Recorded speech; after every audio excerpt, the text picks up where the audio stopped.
이 제보를 받았을 때 일단 충격적이었고요. 녹음 파일 중에 그런 것도 있었어요. 당연히 제가 원하는 방향으로 흘러가지 않았죠. 그러니 이게 보도가 되겠습니까?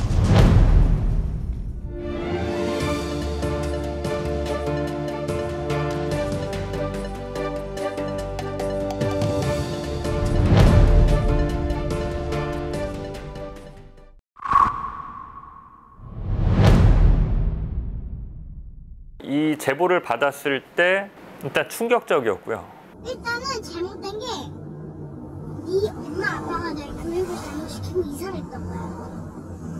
돈도 없어서 병원에 치과도 못 갔던 거. 가난해서. 10살짜리 어린애가 그걸 정확하게 알고 있어요. 이 사람과 나의 차이가 근본적으로 태생에서 온다는 것을. 두 가지 고민이 있었는데, 하나는 보도할 수 있을까?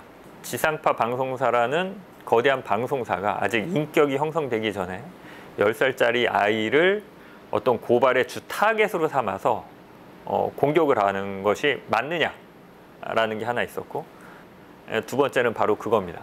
이거는 계급질이다. 이건 단순한 갑질이 아니다. 돈 벌 거면 똑바로 벌어. 아저씨처럼 바보같이 사는 사람 없거든? 아저씨 진짜 해고당하게. 나 아저씨 보기 싫어 진짜. 아저씨 죽으면 좋겠어. 그게 내 소원이야. 아저씨 죽어라. 아저씨 진짜 죽으면 좋겠다. 아저씨 죽어라. 죽어라. 두 사람의 이런 관계는 가부를 넘어서 두 사람의 태생에서 나오는 것이다. 그래서 대한민국의 로열 패밀리, 뭐 점잖은 척은 다 아는 기득권층, 엘리트 계급들이 어떤 천박한 사회적 인식을 갖고 있는지를 좀 그걸 통해서 보여주고 싶었는데, 10살짜리가 누구로부터 배우겠습니까? 당연히 그 조선일보의 뭐 할아버지 할머니 부모로부터 배운 걸 테고, 녹음 파일 중에 그런 것도 있었어요. 그 아이의 엄마가 자기 친구, 지인이랑 통화를 하면서 자기 애에 대해서 걱정을 합니다. 애가 나 닮은 것 같다고. 애가 나 닮아서 저렇게 성격이 난폭하고 포악하고 버릇없고 남들한테 함부로 하는 것 같다고.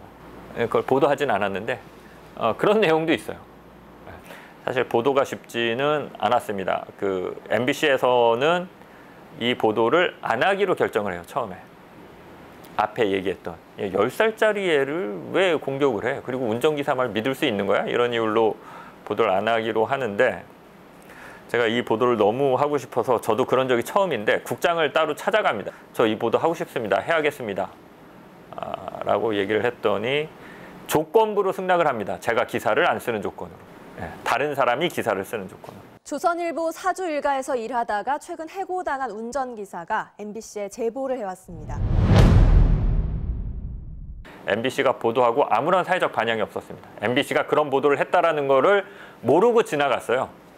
그런데 이제 그 보도를 미디어오늘이 받아서 쓰거든요. 미디어오늘이 보도하고 나서 이게 엄청나게 사회적 증폭이 발생했고요. 미디어오늘 보도 다음 날인가 방정호가 TV조선 대표직에서 사퇴를 합니다. 방 전무는 오늘 대국민 사과문에서 책임을 통감해 TV조선 대표이사직에서 물러나겠다고 밝혔습니다. 미디어오늘이 그때 사회적 반향을 불러일으킬 수 있었던 거는 MBC보다 훨씬 더 그 10살 소녀의 폭언, 갑질, 계급질하는 실태와 관련한 녹음 파일을 MBC보다 더 많이 공개를 했거든요. 나 지는 사람 아니야 아저씨. 나 말싸움에서 1등한 사람이야. 나 아저씨 때문에 더 나빠지기 싫거든? 나 원래 착한 사람이었는데 아저씨 때문에 이렇게 나빠지기 싫어. 그때 또 그런 부분들이 많이 기억에 남고, 그래서 그때 또 하나 배웠던 거는 MBC라서 보도하면 그냥 되는 게 아니라 잘 보도하는 게 또 중요하구나. 정확하게. 녹음 파일의 내용도 너무 충격적이었어요. 이 녹음 파일이 보도만 되면 대선은 뭐 끝났구나. 그냥 윤석열은 끝이구나. 그 생생하게 기억하는데요. 수원에 부모님 댁에 가 있었나 뭐 그랬을 겁니다. 정대택 씨가 전화를 해서 뭐 좋은 거리가 있는데 시간 한번 내겠냐? 그래서 어이 좋다. 뭐 언제 괜찮으시냐? 그래갖고 이제 토요일 날 저녁 때 보자. 찾아갔더니 서울의 소리 이명수 기자를 아느냐 이렇게 묻더라고요. 서울의 소리는 알지만 이명수 기자는 모른다. 이명수 기자가 김건희랑 계속 통화하고 있다. 이렇게 얘기를 해줍니다. 그리고 제가 놀랬죠. 사실이냐? 다 녹음해갖고 갖고 있다. 녹음 파일이 여러 개다. 그중에서 나도 몇 개, 두세 개 받아서 갖고 있다. 그래서 살짝 들려주는데 실제로 김건희와 이명수 기자의 대화가 담겨 있었고요. 이게 사실이구나 확인을 했고, 그런데 단순히 그냥 친분 뭐 이런 게 아니라 이명수 기자와 김건희의 대화를 보면 문제가 될 만한 내용들, 보도 가치가 있는 것들, 기자가 관심 가질 내용들이 꽤 많이 있고 이명수 기자가 이걸 폭로하려고 한다. 이 얘기를 듣습니다. 이명수 기자한테 내 얘기 좀 잘해달라. MBC 장인수 기자라고 있는데 예, 이런 거 전문이다. 예, 그렇게 얘기 좀 잘 해달라. 꼭 저 좀 잘 얘기해서 그 소스가 저한테 올 수 있도록 이명수 기자랑 잘 그 콜라보레이션이 될 수 있도록 얘기 좀 잘 해달라라고 했는데 정대택 선생님이 실제로 그렇게 얘기를 해줬던 것 같고, 그래서 얼마 후에 한 열흘인가 후쯤에 이명수 기자랑 통화가 실제로 됩니다. 그래서 또 마찬가지인데 이명수 기자가 언제 시간이 되느냐. 지금 시간이 된다. 그래서 그날 만납니다. 그때 수요일이었던 걸로 기억하는데 한 밤 10시 반인가 11시경에 이제 아무도 없을 때 이명수 기자 만나서, 근데 이명수 기자가 참 독특한 게 보통 이렇게 중요한 제보를 들고 있으면 기자가 찾아오면 간을 보려고 합니다. 이 기자를 못 믿잖아요. 처음 보는데 이 기자가 믿을 만한 기자인지, 어떤 생각을 하고 있는지, 내가 이거를 믿고 줘도 되는지, 뭐 이렇게 좀 간을 보거나 밀당을, 이게 제보가 클 때는 그러거든요. 혹은 그런 경우도 있습니다. 아니 나는 그냥 다 주기만 하고 그냥 난 끝이야? 나는 뭐 없어? 이런 제보자들도 솔직히 있습니다. 그래갖고 저는 뭐 어떤 상황인지 모르고 갔는데 가자마자 이명수 기자가 잘 왔다고 그러면서 이거 들어보라고. 그래서 30분짜리 녹음 파일을 하나 들려주는데, 보수들은 챙겨주는 건 확실하지. 그러니까 미투가 별로 안 터지잖아. 여기는. 미투 터지니까 다 돈 안 챙겨주니까 터지는 거 아니야. 그게 이제 진보는 돈 안 주고 하니까 미투가 터지는 거야. 보수는 돈 주고 하니까 미투가 안 터지잖아. 뭐 이런 얘기 하는 거. 그 다음에 내가 정권 잡은 거기는 완전히 완전히 무사하지 못할 거야 아마. 내가 정권 잡으면 거긴 가만히 안 둘 거야. 제가 이걸 갖고 왔을 때 MBC의 윗사람들은 이걸 놓고 전혀 딴 생각을 하면서, 그러니 이게 보도가 되겠습니까? 저는 몰랐어요, 그 시점에. 이거 왜 윗사람들이 이러지? 이거 좋은 건데? 이거 나가면 진짜 괜찮을 텐데? MBC 시청률 잘 나오고 MBC 시청자들 좋아하고 이런 특종이 어디 있다고 윗사람들 되게 이상하네. 왜 이러지? 뭐 이랬던 거죠. 제가 되게 멍청했어요, 그때. 할 생각이 없었어요. 무슨 이유인지는 모르겠어요. 둘 중에 하나라고 봅니다. 무서웠거나 실제로 기사가 안 된다고 판단했거나. 무서웠다면 비겁한 거고 기사가 안 된다고 판단했다면 머리가 되게 나쁜 거겠죠. 예. 이게 기사가 안 된다고 판단했으면 하지 마라고 결정해주면 됩니다. 7시간 녹취록 보도에서는 이 판단이 없었어요. 할지 말지를 결정을 안 했어요. 할지 말지를 결정을 안 한 상태에서 계속 저를 불러서 너 어떻게 할 거야? 그러면 키를 해라. 예. 이렇게 얘기를 합니다. 그랬더니 윗사람의 반응은 나한테 그런 식으로 얘기하지 말아라. 지금까지 나한테 그런 식으로 얘기했던 기자는 뭐 너밖에 없다. 그냥 결정을 안 합니다. 그냥 계속 그 상태로 가는 겁니다. 끝까지 결정을 안 해요. 또 대표적인 게 이런 거죠. 보도가 나갔어요. 보도가 나갔는데 저한테 전화가 옵니다. 보도국 기자들한테. 이 기사 너가 썼다며? 제가 안 썼거든요, 그 기사. 보도가 되면 그 기사는 당연히 기자가 쓰는 거예요. 제 이름 받고 나갔잖아요. 제가 제 리포트 했잖아요. 그러니까 야, 이 기사 네가 안 썼다며? 이런 상황이면 그게 특이한 상황이니까 소문이 날 수가 있는데 기자가 기사를 썼다는 게 어떻게 소문이 나죠? 근데 아무튼 그 기사는 제가 쓰진 않았어요. 당연히 제가 원하는 방향으로 흘러가지 않았죠. 그 당시 대선의 윤석열의 가장 큰 문제점은 이제 김건희 리스크였는데, 남편이 대통령이 되는 경우라도 아내의 역할에는 충실하겠습니다. 김건희 리스크를 털어줬죠, 이 보도가. 김건희 뭐 별거 없네. 이 보도가 나가고 난 다음에 시청자들의 반응은 뭐 김건희 되게 이상한 사람인 줄 알았는데 나름 자기 생각 있고 시원시원하고 말 잘하네.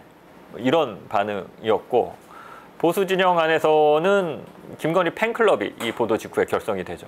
이 보도 직후에 윤석열의 지지율은 다시 올라가고 이재명의 지지율은 꺾입니다. 그러니까 이게 민주당의 불리하게 보도해서 후회된다라는 게 아니라 김건희가 얼마나 천박하고 얼마나 위험한 생각을 갖고 있고, 근데 그게 그냥 검사 와이프로서 혼자 그러고 다니는 건 모르겠는데 김건희의 이 천박하고 위험하고 부패한 행태가 윤석열을 지배하는 것처럼 보인다라는 게 그때도 7시간 녹취록에 보면 적나라하게 드러나거든요.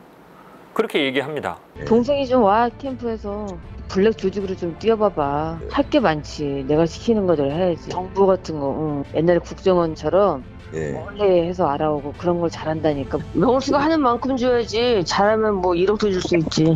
이명수 기자 보러 강의 오라고. 그럼 윤석열 캠프로 가냐고. 거기 아래 애들이 있는데 왜 거기로 가냐고. 헤드들이 있는 여기 코바나 콘텐츠로 오라고.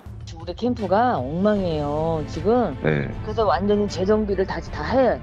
우리 저기 그런 걸 움직이는 사람들이 있을 거 아니에요. 이제 예를 들어서 뭐 우리 오빠라든가 여기 몇 명 있어요. 여기서 지시하면 여기서 이제 다 그걸 캠프를 좀 조직하니까. 자신이 이미 상전이라고 생각을 하고 있었고 실제로 그런 경우도 있었습니다. 이명수 기자가 윤석열 대통령 이런 행동은 보기 싫으니까 못하게 하세요 라고 하면 며칠 후에 그 행동이 고쳐져 있습니다. 김건희한테 그렇게 얘기를 하면. 실제로 이런 것들은 김건희가 윤석열을 지배하고 있는 건 아니냐. 그리고 김건희가 마치 내가 정권 잡으면 자신이 권력자인 것처럼 행동하는데 저게 단순한 그냥 여성의 뭐 블러핑 내지는 자기 혼자만의 쇼이겠느냐. 아닌 것 같아 보인다. 이 둘의 관계를 봤을 때는. 그리고 김건희, 최은순 이 일가의 엄청난 부패를 윤석열이 잘 나가는 특수부 검사로서 다 덮어줬던 거 아닙니까? 그 관계를 바탕으로 해서 본다면 이건 굉장히 위험한 관계고 윤석열이 집권하는 게 아니라 김건희가 여러 가지로 굉장히 영향을 미칠 수도 있고 여기 부패한 집안인데 남편이 대통령까지 되면 더 부패해질 수도 있고 무속이 전면적으로 정치에 들어올 수가 있고 이런 것들이 그 7시간 녹취록의 본질이라고 생각하는데 이런 것들은 하나도 못 담았죠. 녹취록이 있으면 그 녹취록의 의미를 그냥 편집해서 전해주는 게 보도가 아니라요. 기자가 취재를 통해서 어떤 컨텍스트적인 배경에서 이런 워딩이 나왔고 이 워딩이 의미하는 바가 뭔지를 설명을 해줘야 됩니다.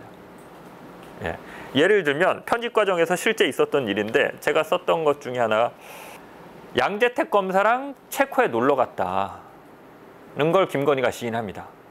이번에 양재택 검사랑 체코 놀러 간 거 있잖아. 체코 놀러 간 거? 체코 놀러 간 거. 그거 그때 사진을 제보 받았나 봐. 인터뷰는 어떻게 준비됐어? 사진을 받았다고? 사진을 입수했나 봐, 얘네들이. 그 얘기가 돌더라고. 입수하면 어때? 상관없는데? 그거 우리 다 저기 패키지 여행으로 놀러 간 거라. 오히려 더 좋지. 사람들은 다 같이 찍은 건데. 뭐가 좋아? 아, 그래요? 근데 가이드도 있었고 각방 썼다. 뭐가 문제냐 이렇게 얘기하는 워딩이 있어서 그걸 썼습니다. 그냥 그 워딩만 쓴 거죠. 근데 이제 편집하는 젊은 여성이었는데 이 워딩에 대한 느낌을 물어봤더니 김건희 말이 맞는 것 같다 이렇게 얘기를 하는 거예요. 왜냐하면 전후 맥락에 대한 설명이 없으니까. 양재택은 잘 나가는 특수부 검사였고 그때부터 김건희가 이 관계를 이용해서 최은순 김건희 일가의 범죄를 덮어왔다는 강력한 의혹이 있는 거고요. 그걸 양재택을 나중에 이제 윤석열로 갈아탄 거죠. 체코에 같이 놀러 간 거는 이미 한번 이슈가 돼서 법원에서 출입국 기록을 가져와라라고 출입국 사무소에 2차례 요청을 했는데 출입국 사무소, 출입국 본부장이 또 역시 검사 출신이었고 김건희의 출입국 기록을 삭제하거나 그 같이 체코를 놀러 갔다고 하는 그 시기에 기록은 빼고 법원에 제출하는 일이 있었습니다. 이건 김건희가 검사들을 통해서 뭔가 압력을 넣었다라고밖에 볼 수 없는 상황이죠. 이런 것들이 설명이 되는 와중에 그런데 갑자기 뜬금없이 김건희가 체코 놀러 간 걸 인정을 해버린 거 아니겠습니까? 그러고 문제 없다라고 하는 건데 이런 부분에 대한 취재, 이런 부분에 대한 설명이 전혀 없이 그런 식으로 그냥 김건희가 했던 워딩만 전해주니까 사람들은 걸크러쉬네. 김건희 시원시원하네. 의외로 말 잘하고 뭐 저 정도면 뭐 조금 문제 있는 것도 있을 수 있지만 사람이 다 그 정도의 편견, 선입견은 있는 거고 뭐 그런 거 아니야? 뭐 이런 결과를 초래했던 거죠.